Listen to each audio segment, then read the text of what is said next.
रायगड सम्राट अल्पावधिक लोकप्रिय ठरलेले रायगड सम्राट रयतेच्या सेवेसाठी सदैव पुढे। रायगड सम्राट राजकीय, सामाजिक, शैक्षणिक, शेतीविषयक अचूक बातम्यांसाठी रायगड सम्राट न्यूजला सबस्क्राईब करा। पनवेल तालुका प्रकल्पग्रस्त समितीकडून पनवेल महानगरपालिका, सिडको, एमआयडीसी व इतर विभागांच्या विरोधात प्रकल्पग्रस्तांवर आकारलेल्या जुलमी मालमत्ता कराविरोधात पनवेल महानगरपालिकेसमोर दिनांक 30 जानेवारी रोजी सकाळी 10 पासून धरणे आंदोलन करण्यात आले। यावेळी प्रकल्पग्रस्त कमिटी मागण्या मांडण्यात आल्या। यावरती ठोस निर्णय न झाल्यास प्रकल्पग्रस्त समिती यापुढे उग्र आंदोलन करणार असल्याची माहिती समितीकडून देण्यात आली। जनतेच्या वतीनं या ठिकाणी जाहीर निषेध करतो।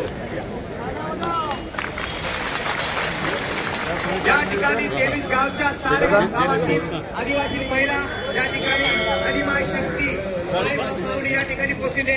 सर्व नागरिकांना या ठिकाणी सांगतो की त्यांच्यासाठी आपण जोरदार टाळ्या वाजवा। त्याचं कारण असं आहे, लोकनेते दिवा पाटील साहेबांच्या आंदोलनामध्ये महिला वर्ग जास्त होता आणि म्हणून दिवा पाटील साहेबांनी सर्वचे सर्व आंदोलन यशस्वी करून दाखवली।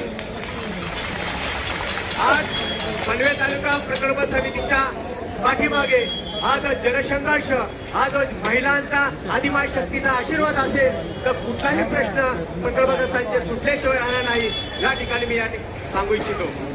बांधवांनो, या ठिकाणी आम आदमी पार्टीचे सर्व पदाधिकारी कार्यकर्ते आलेले आहेत, त्यांचं देखील या ठिकाणी आम्ही जाहीर स्वागत करतो। शिवाजी महाराजांचा छत्रपती शिवाजी महाराजांचा छत्रपती संभाजी महाराजांचा महामानव डॉक्टर बाबासाहेब आंबेडकरांचा विजय असो। नेते अप्पासाहेब नारायण पाटलांचा विजय असो। भूमिपुत्रांचे कैवारी लोकनेते दिवा पाटील साहेबांचा विजय असो। प्रकल्पग्रस्त भूमिपुत्रांचा विजय असो। प्रकल्पग्रस्त भूमिपुत्रांचा विजय असो। या ठिकाणी सर्व महामानवांना या ठिकाणी अभिवादन करतो। या ठिकाणी या आंदोलनाला पाठिंबा देण्यासाठी विविध संघटनांनी या ठिकाणी पाठिंबा दिलेला आहे। या ठिकाणी आता आपल्या महाविकास आघाडीचे सर्व नेते मंडळी येऊन गेले। त्यानंतर 27 गाव प्रकल्प समितीचे अध्यक्ष मुकाजी आणि त्यांची सर्व कार्यकर्ते या ठिकाणी दाखल आहे आपल्या पाठिंबा देण्यासाठी। राष्ट्रीय आदिवासी बहुजन कर्मचारी संघाचे राष्ट्रीय उपाध्यक्ष भाई संतोष हेरा साहेब या ठिकाणी उपस्थित आहेत, त्यांचं देखील या ठिकाणी आम्ही जाहीर स्वागत करतो। महासंघाचे कार्याध्यक्ष दीपक पाटील साहेब जे नवीन आलेले आहेत, त्यांचं देखील या ठिकाणी आम्ही सहर्ष स्वागत करतो। बांधवांनो, गेल्या 7 जानेवारी 2019 ला पनवेल महानगरपालिकेने जे विविध प्रकारचे कर आकारले आणि हे कर आकारणी करताना जो आम सभेमध्ये ठराव पास झाला, ठरावाला मंजुरी दिली आणि त्या दिवसापासून संपूर्ण तालुक्यामध्ये एक प्रकारचा शोक आला। असं वाटलं की काहीतरी चुकीचं घडलेलं आहे, काहीतरी मोठी दुर्घटना झालेली आहे। अशा प्रकारचं वातावरण 23 ग्रामपंचायतीच्या 6 गावांना आणि माझ्या आदिवासी बांधवांना 25 आदिवासी वाडे आहेत त्यांना पडलेले या शोकाकुल आहे की नाही? आणि म्हणून याच्या निषेधार्थ गेल्या 4 वर्षापासून या पनवेल महानगरपालिकेमध्ये मोर्चे आंदोलन चालू आहेत। गेल्या 16 डिसेंबर 2022 मध्ये आम्ही 10 दिवस याच ठिकाणी आंदोलन केला, संघर्ष केला, लढा करला, परंतु कुठल्याही प्रकारची या ठिकाणी या प्रशासनानं आणि लोकप्रतिनिधींनी या ठिकाणी दखल घेतली नाही। आणि सर्वप्रथम या जनतेच्या वतीनं या ठिकाणी जाहीर निषेध करतो। या ठिकाणी 23 गावच्या 6 गावातील आदिवासी महिला या ठिकाणी आदिवासी शक्ती माऊली या ठिकाणी पोहोचले। सर्व नागरिकांना या ठिकाणी सांगतो की त्यांच्यासाठी आपण जोरदार टाळ्या वाजवा। त्याचं कारण असं आहे, लोकनेते दिवा पाटील साहेबांच्या आंदोलनामध्ये महिला वर्ग जास्त होता आणि म्हणून दिवा पाटील साहेबांनी सर्वचे सर्व आंदोलन यशस्वी करून दाखवली। पनवेल तालुका प्रकल्प समितीच्या पाठीमागे हा जो जनसंघर्ष, हा जो महिलांचा आदिवासी शक्तीचा आशीर्वाद असेल तर कुठलाही प्रश्न सांगू इच्छितो। बांधवांनो,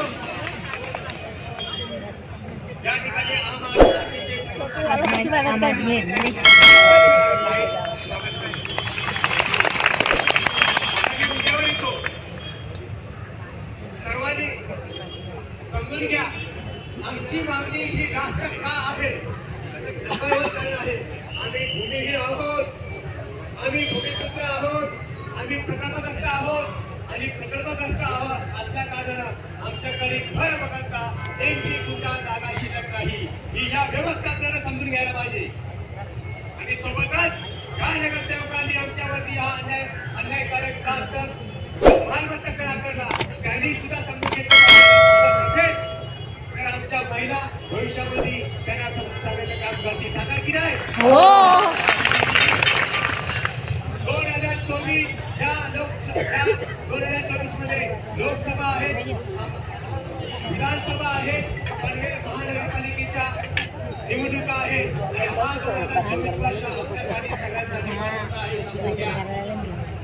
या ठिकाणी आपल्याला विनंती करतो, 1970 मध्ये MIDC आली, सिडको आली आणि या MIDC आणि सिडकोच्या जमिनी घेत असताना आमच्या वार्ड यांनी आश्वासनं दिली होती.